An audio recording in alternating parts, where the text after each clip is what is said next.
మనం టీ చేస్తున్నాం friends.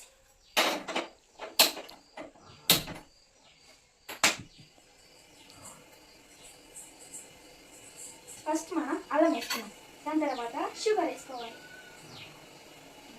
5 spoons వేసుకుంటాం కాబట్టి.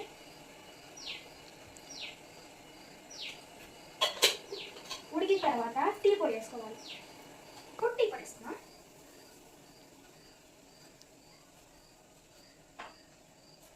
మూడు స్పూన్లు టీ పొడి వేసుకున్నాం. మళ్ళీ కొంచెంసేపు ఉడికిన తర్వాత పాలు పోసుకోవాలి. ఇప్పుడు మనం 2 గ్లాసులు నీళ్ళు పోసుకున్నామని పాలు పోసుకుంటాం. ఇప్పుడు 2 గ్లాసులు మరిగిన తర్వాత టీ అయిపోయింది. ఇప్పుడు మనం వడకట్టుకోవాలి.